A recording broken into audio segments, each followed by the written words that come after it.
Hello friends, ನಾವಿವತ್ತು 2025 ಜನವರಿ 18ರಲ್ಲಿ ನಡೆದಂತಹ ನವೋದಯ ಪರೀಕ್ಷೆಯ ಒಂದು ಆ ಒಂದು ಪರೀಕ್ಷೆಯಲ್ಲಿ ಕೇಳಿದಂತಹ ಆ ಪ್ರಶ್ನೆಗಳನ್ನ ನಾವಿವತ್ತು ಬಿಡಿಸ್ತಾ ಇದ್ದೀವಿ. ಹೌದಾ? ಈಗಾಗಲೇ ಆ ಪ್ರಶ್ನೆ ಪತ್ರಿಕೆಯಲ್ಲಿ ಕೇಳಿದಂತಹ ಹಲವಾರು ಲೆಕ್ಕಗಳನ್ನ ನಮ್ಮ ಹಿಂದಿನ ವಿಡಿಯೋಗಳಲ್ಲಿ ನಾವು ಅಪ್ಲೋಡ್ ಮಾಡಿದ್ದೇವೆ. ಆ ವಿಡಿಯೋಗಳನ್ನು ಕೂಡ ನೀವು ವೀಕ್ಷಣೆ ಮಾಡಬಹುದು. ಹೌದಾ? ಈ ವಿಡಿಯೋಗಳು ನಿಮ್ಗೆ ಇಷ್ಟ ಆಗ್ತಾ ಇದ್ರೆ ಸಬ್ಸ್ಕ್ರೈಬ್ ಮಾಡಿ. ನಮ್ಮ ಯೂಟ್ಯೂಬ್ ಚಾನಲ್ನ ಎಲ್ಲ ವಿಡಿಯೋಗಳನ್ನ ನೀವು ನೋಡಬಹುದು. ಹೌದು ಅಂತ ಹೇಳ್ತಾ ಇವತ್ತಿನ ಈ ಲೆಕ್ಕವನ್ನ ಪ್ರಾರಂಭ ಮಾಡ್ತಾ ಇದ್ದೀನಿ. ಇದು ನವೋದಯ ಪರೀಕ್ಷೆಯಲ್ಲಿ ಕೇಳಿದಂತಹ 52ನೇ ಪ್ರಶ್ನೆಯಾಗಿದೆ. ಹಾಗಾದ್ರೆ ಪ್ರಶ್ನೆ ಏನು ಕೊಟ್ಟಿದ್ದಾರೆ ನೋಡಿ. ಇದರಲ್ಲಿ 3 ಅಂಶಗಳನ್ನ ನಾವು ತಿಳ್ಕೋಬೇಕು. ಒಂದನೇದಾಗಿ ಪ್ರಶ್ನೆಯನ್ನ ಏನು ಕೊಟ್ಟಿದ್ದಾರೆ ತಿಳ್ಕೋಬೇಕು, ಆಮೇಲೆ ಅದನ್ನು ಹೇಗೆ ಬಿಡಿಸಬೇಕು. ಹೌದಾ? ಈ 2 ಅಂಶಗಳನ್ನ ಗೊತ್ತಿದ್ರೆ ನಾವು ಲೆಕ್ಕವನ್ನ ಬಿಡಿಸಬಹುದು. ಪ್ರಶ್ನೆಯನ್ನ ಓದೋಣ.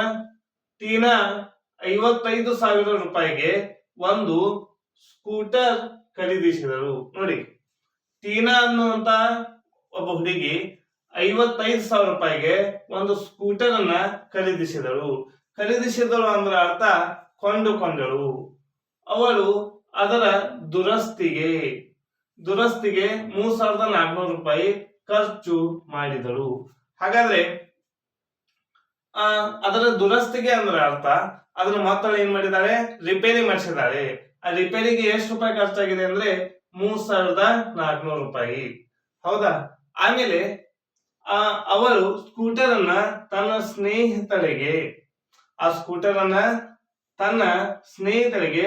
56,030 ರೂಪಾಯಿಗೆ ಮಾರಿದಳು. ಹಾಗಾದ್ರೆ ಅವಳು ಗಳಿಸಿದ ಲಾಭ ಅಥವಾ ನಷ್ಟ ಎಷ್ಟು ಅಂತೇಳಿ ಪ್ರಶ್ನೆನ ಕೇಳ್ತಾ ಇದ್ದಾರೆ. ಹಾಗಾದ್ರೆ ಇದು ಯಾವ ಲೆಕ್ಕ ಅಂದ್ರೆ ಲಾಭ ನಷ್ಟ. ನೋಡಿ, ಲಾಭ ನಷ್ಟಕ್ಕೆ ಸಂಬಂಧಪಟ್ಟಂತ ಒಂದು ಲೆಕ್ಕವಾಗಿದೆ. ಹಾಗಾದ್ರೆ ಮೊದಲನೇದಾಗಿ ಈ ರೀತಿ ಮಾಡಿದಾಗ ಅವರಿಗೆ ಲಾಭವಾಗಿದೆಯೋ ಅಥವಾ ನಷ್ಟವಾಗಿದೆಯೋ ಅನ್ನೋದನ್ನ ನಾವು ತಿಳ್ಕೊಬೇಕಾಗಿದೆ. ನೋಡಿ, ಲಾಭವಾಗಬೇಕಂದ್ರೆ ನಮಗೊಂದು ಅಂಶ ಗೊತ್ತಿರಬೇಕು. ಮಾರಿದ ಬೆಲೆ ಹೆಚ್ಚಿಗೆ ಇರಬೇಕು, ಕೊಂಡ ಬೆಲೆ ಕಡಿಮೆ ಇರಬೇಕು. ಆಮೇಲೆ ಆತನಿಗೆ ನಷ್ಟ ಆಗಿದೆ ಅಂದ್ರೆ ಕೊಂಡ ಬೆಲೆ ಹೆಚ್ಚಾಗಿರಬೇಕು, ಮಾರಿದ ಬೆಲೆ ಕಡಿಮೆ ಆಗಿರಬೇಕು. ಈ 2 ಅಂಶದ ಮೇಲೆ ನಾವು ಲಾಭ ಮತ್ತು ನಷ್ಟವನ್ನ ಗುರುತಿಸ್ತೇವೆ. ಹಾಗಾದ್ರೆ ಮೊದಲನೇದಾಗಿ ಕೊಟ್ಟಿರುವಂತಹ ದತ್ತಾಂಶಗಳನ್ನ ಬರ್ಕೋಬೇಕು. ಟೀನಾ 55,000 ರೂಪಾಯಿಗೆ ಒಂದು ಸ್ಕೂಟರ್ ಅನ್ನು ಖರೀದಿಸಿದಳು. ಅಂದ್ರೆ ಏನಿದು? ಕೊಂಡ ಬೆಲೆ.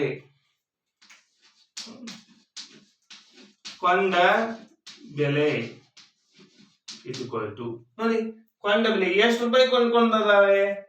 55,000. ಹೌದಾ? 55,000 ರೂಪಾಯಿಗೆ ಕೊಂಡ್ಕೊಂಡು ಆಮೇಲೆ ಅವಳು ಅದರ ದುರಸ್ತಿಗೆ 3,400 ರೂಪಾಯಿನ ಖರ್ಚು ಮಾಡಿದಳು. ಖರ್ಚು ಮಾಡಿದ್ಲ ಅಂದ್ರೆ ಏನರ್ಥ? ಹೌದಾ? ಇದಕ್ಕೂ ರೊಕ್ಕ ಕೊಟ್ಟಿದ್ದಾರೆ, ಮತ್ತೆ ಇದಕ್ಕೂ ರೊಕ್ಕ ಕೊಟ್ಟಿದ್ದಾರೆ. ಹಾಗಾದ್ರೆ ಇವೆರಡು ಏನಾಗ್ತಾ ಇದೆ? ಕೊಂಡ ಬೆಲೆನೇ ಆಗ್ತಾ ಇದೆ. ಹಾಗಾಗಿ ಇದನ್ನ ಏನ್ ಮಾಡ್ಬೇಕು?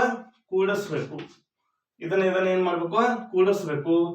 3,400 ರೂಪಾಯಿ. ಹಾಗಾದ್ರೆ ಇದನ್ನ ಕೂಡಿಸಿದಾಗ ಎಷ್ಟಾಯ್ತು ನೋಡಿ. ಕೊನೆಯಲ್ಲಿ 2 ಹೇಗೆ ಬಿಡಿ. ಆಮೇಲೆ ಇಲ್ಲಿ 4 ಇದೆ, ಇಲ್ಲಿ 0 ಇದೆ. 4, 5, 3, 8 ಆಯ್ತು. ಇದು 5. ಹಾಗಾದ್ರೆ ಕೊಂಡ ಬೆಲೆ ಎಷ್ಟಾಯ್ತು ಅಂದ್ರೆ 58,400 ರೂಪಾಯಿ ಕೊಂಡ ಬೆಲೆ ಆದಾಗಾಯ್ತು. ಯಾಕಂದ್ರೆ ಮೊದಲಿಷ್ಟು ಕೊಂಡಿದ್ಲು, ಆಮೇಲೆ ಅದಕ್ಕೆ ಖರ್ಚು ಮಾಡಿದ್ರು.